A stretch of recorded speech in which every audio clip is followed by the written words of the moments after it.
भिवानी पहुंचे पूर्व उप मुख्यमंत्री दुष्यंत चौटाला। एचटेट घोटाले को लेकर सरकार पर लगाए गंभीर आरोप। युवा योद्धा कार्यक्रम में बोले दुष्यंत, 26 जनवरी तक जजपा की जिला और ब्लॉक कार्यकारिणी होगी घोषित। भिवानी के दौरे पर पहुंचे पूर्व उप मुख्यमंत्री और जननायक जनता पार्टी जेजेपी के नेता दुष्यंत सिंह चौटाला ने राज्य सरकार पर जमकर निशाना साधा। युवा योद्धा कार्यक्रम को संबोधित करने के बाद पत्रकारों से बातचीत में उन्होंने एचटेट परीक्षा में बड़े घोटाले, भर्ती प्रक्रियाओं में अनियमितता और मानेसर जमीन घोटाले को लेकर कई गंभीर आरोप लगाए। भिवानी में आयोजित जननायक जनता पार्टी के युवा योद्धा कार्यक्रम को संबोधित करते हुए दुष्यंत चौटाला ने कहा कि पार्टी संगठन को मजबूत करने की दिशा में बड़ा कदम उठाया जा रहा है। उन्होंने घोषणा की कि 26 जनवरी तक जजपा की जिला, हल्का और ब्लॉक स्तर की कार्यकारिणी घोषित कर दी जाएगी। इसके बाद पत्रकारों से बातचीत में दुष्यंत चौटाला ने हरियाणा अध्यापक पात्रता परीक्षा यानी एचटेट को लेकर गंभीर आरोप लगाए। उन्होंने कहा कि शिक्षा बोर्ड के चेयरमैन द्वारा 1250 परीक्षार्थियों को अनुचित लाभ पहुंचाया गया। दुष्यंत चौटाला का आरोप है कि मात्र 3 महीनों में एचटेट की आंसर शीट नष्ट कर दी गई, जो कि घोटाले को छिपाने की साजिश है। उन्होंने मुख्यमंत्री नायब सिंह सैनी से इस मामले पर जवाब देने और निष्पक्ष जांच की मांग की। चेतावनी देते हुए कहा कि यदि सरकार कार्रवाई नहीं करती तो जजपा की लीगल सेल कोर्ट में जनहित याचिका यानी PIL दायर करेगी। दुष्यंत चौटाला ने कॉलेज केडर असिस्टेंट प्रोफेसर भर्ती को लेकर भी सरकार पर निशाना साधा। उन्होंने आरोप लगाया कि राज्य के 4800 से अधिक NET और PhD योग्य अभ्यर्थियों को दरकिनार कर बाहर के युवाओं को नौकरियां दी गई। वहीं मानेसर जमीन घोटाले को लेकर पूर्व मुख्यमंत्री भूपेंद्र सिंह हुड्डा सहित 37 लोगों पर कोर्ट की कार्रवाई पर उन्होंने कहा कि यह कार्रवाई 11 साल पहले हो जानी चाहिए थी और इसके लिए उन्होंने न्यायिक प्रणाली का आभार जताया। अजय सिंह चौटाला के बयान की भाजपा नेताओं द्वारा आलोचना पर दुष्यंत चौटाला ने कहा कि जेनजी का दौर है, हर बात पब्लिक डोमेन में है और घोटालों पर सवाल उठाने से किसी को रोका नहीं जा सकता। दुष्यंत चौटाला के तीखे बयानों से साफ है कि आने वाले समय में एचटेट और भर्ती घोटालों को लेकर सियासत और तेज होने वाली है। अब नजरें सरकार की प्रतिक्रिया और संभावित कानूनी कार्रवाई पर टिकी हैं। क्लिक इंडिया न्यूज के लिए अभय ग्रेवाल की रिपोर्ट। ये अखबार की खबर है कि जो रिजल्ट तैयार हुआ उस रिजल्ट से 1200 अलग चहेतों को इन लोगों ने पास कर दिया। मैं खुलासा तो करना चाह रहा था किसी प्रेस कॉन्फ्रेंस में, मगर कुछ बातें आज आपके बीच में भी करूंगा। एचटेट 2024-25 का रिजल्ट तैयार हुआ और अगस्त के अंदर 30 दिन के बाद सेक्रेटरी ने रिजल्ट को तैयार कर दिया। जब रिजल्ट को तैयार कर दिया और जारी करने के लिए चेयरमैन के पास भेज दिया, चेयरमैन ने रिजल्ट को रोक लिया। और तो और रिजल्ट को रोक ही नहीं लिया, बल्कि सेक्रेटरी की ट्रांसफर करवा दी, नए सेक्रेटरी को लागू कर। सम्मानित साथियों, नए सेक्रेटरी ने उस पूरे रिजल्ट को रोक करके और फिर से प्रक्रिया चलाई। पुरानी प्रक्रिया के अंदर 3 कंपनियां शामिल थी, जो कि पूरी एक्सपीरियंस कंपनियां थी, जिन्होंने हरियाणा की आज तक की परीक्षाओं के रिजल्ट जारी किए। 135 लोग हरियाणा बोर्ड के उस रिजल्ट को, मैं दुष्यंत जी की नॉलेज में डालूंगा, मैनुअली सारा रिजल्ट पहली बार हरियाणा में हुआ है। नहीं तो 10% रिजल्ट मैनुअल करने की जरूरत होती है, बाकी सारा ऑटोमेटेड होता है। पहली बार हुआ कि पहला रिजल्ट जो है वो 100% मैनुअल चेक होकर के रिजल्ट घोषित हुआ। उसके बावजूद अपने चहेतों को पास करवाने के लिए सेक्रेटरी, इसने चेयरमैन ने सारी प्रक्रिया को रोकने का काम किया। और फिर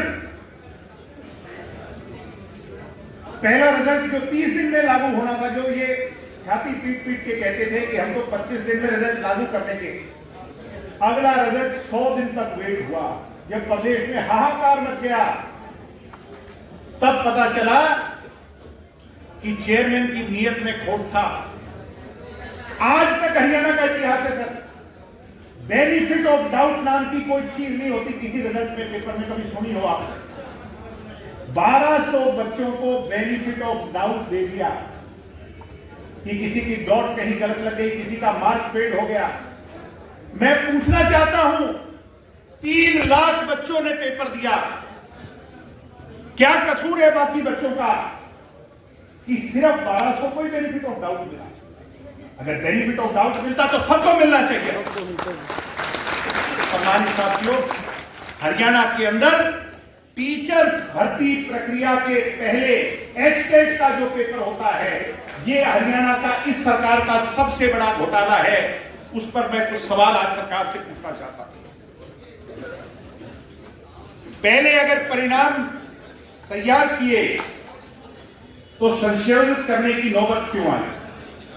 जबकि परिणाम पूरी तरह कैमरों की निगरानी में तैयार हुए, तो अलग अलग फर्मों के द्वारा की गई इस प्रक्रिया में नई फर्म को लाने की नौबत क्यों आई?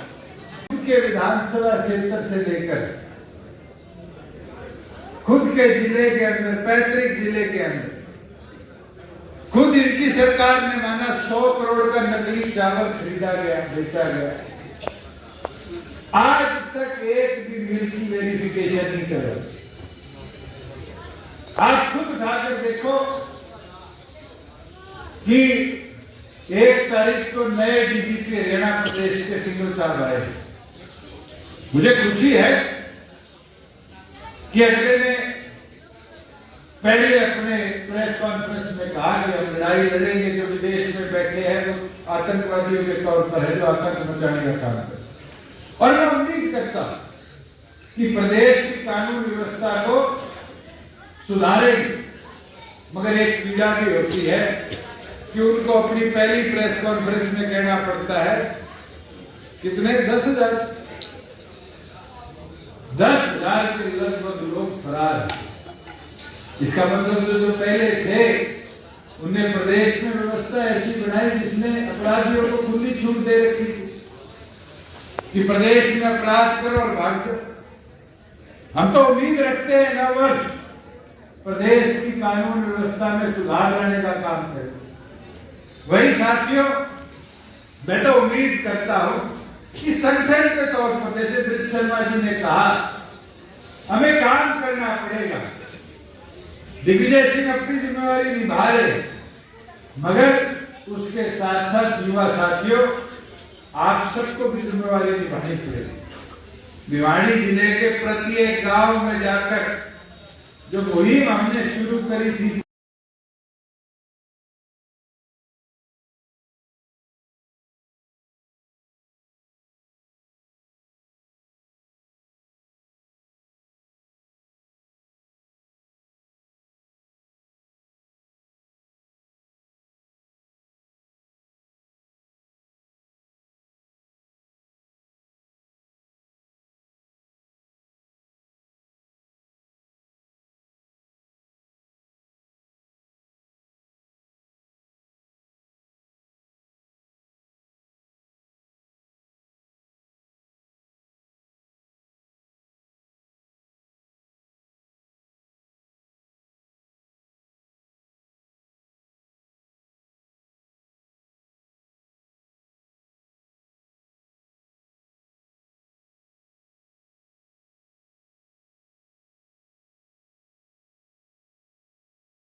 हालात क्या है।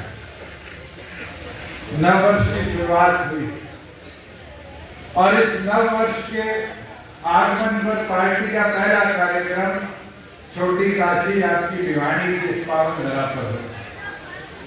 मगर एक पीड़ा जरूर आज हुई। दिग्विजय सिंह ने जो बात आपके बीच में रखी, शिक्षा की इस नगरी में, शिक्षा की इस राजधानी में आज हम बैठे हैं और वही हमारे बीच में जिस प्रकार से गड़बड़ घोटाला एक्सटैट के अंदर हुआ, इसके उपरांत एक एक तथ्य दिग्विजय सिंह ने आपके बीच में रखे। साथियों, ये कोई छोटी बात नहीं कि इस तरीके से 1250 लोगों को बोनस ग्रेस मार्क्स देकर एचटेट के एग्जाम में पास कर दिया जाता है और मुख्यमंत्री का इसके उपरांत एक बयान नहीं आता।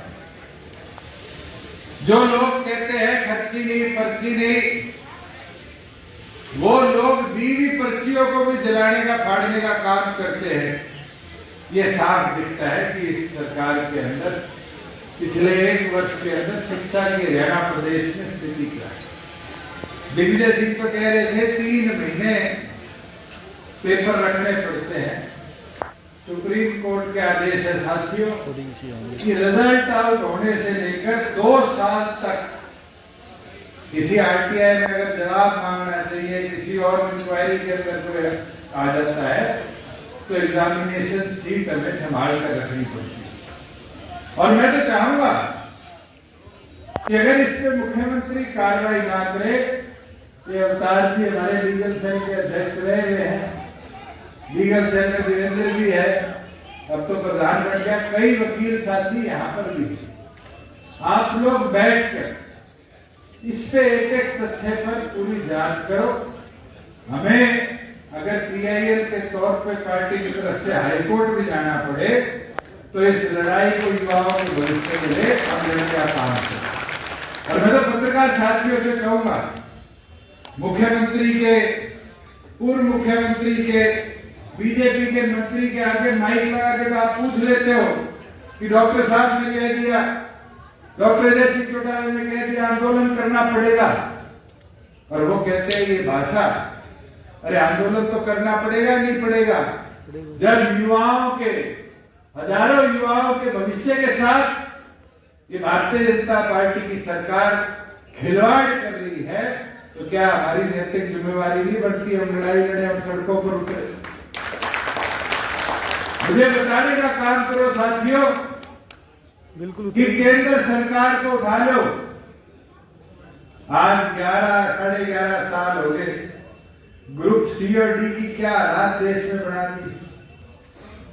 आज प्रदेश सरकार को उठा लो कि कौशल रोजगार के नाम पर ग्रुप सी और डी को पूरी तौर पर प्रदेश से समाप्त करने की जो इनकी प्लानिंग है, ये एकमात्र इनका एक ही सोच को आगे दिखाता है कि प्रदेश में रोजगार को समाप्त करने का काम किया। अरे लड़ाइयां लड़नी पड़ेगी, केवल मात्र एक ये लड़ाई नहीं कि हम बात करें और फिर मुद्दा छोड़ दो। मुझे याद है एमपीओ के छात्र दीपक और इनने एक मुद्दा लाके हमारे आगे रखा कि दी हमारी नैक रेटिंग खत्म होगी। नैक रेटिंग खत्म होने की वजह से एमपीओ के 1.5 लाख के लगभग बच्चों का भविष्य गर्दिश में। ये आपकी पार्टी थी, महामहिम के पास गई और दूसरे दिन केंद्र सरकार को नैक को दोबारा लागू करना पड़ा। केवल मात्र 1.5 लाख हरियाणा के बच्चों के भविष्य की बात नहीं थी, ये बात थी तो 1.5 करोड़ से ऊपर युवाओं।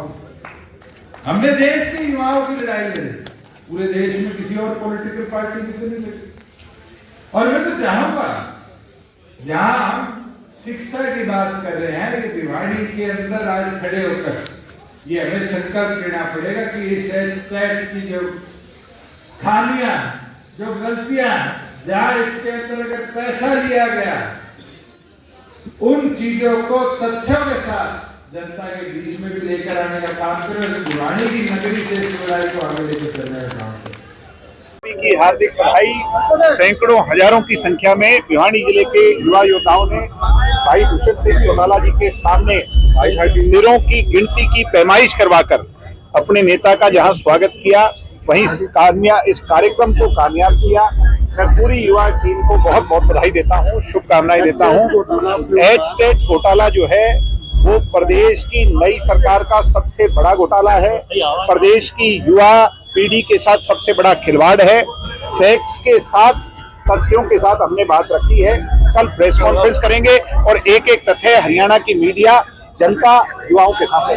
इंदौर में जहरीला पानी पीने से 14 लोगों की मौत हुई है, उसमें किस तरह से देख रहे हैं कि विवादित बयान भी पत्रकार के साथ आया जो बहुत अनफॉर्चुनेट है। अगर इस तरह की बात हुई है, पानी पीने से लोगों की जान जा रही है, तो बहुत चिंता का विषय है। मामले में अगर दिग्विजय जी कोई कार्रवाई नहीं होती है तो उस दौरान नहीं, कार्रवाई का तो ये तो ना होने का सवाल ही नहीं उठता। क्यों नहीं होगी कार्रवाई? लड़ाई लड़ेंगे, संघर्ष करेंगे और लोगों की असलियत सामने लेकर के आएंगे।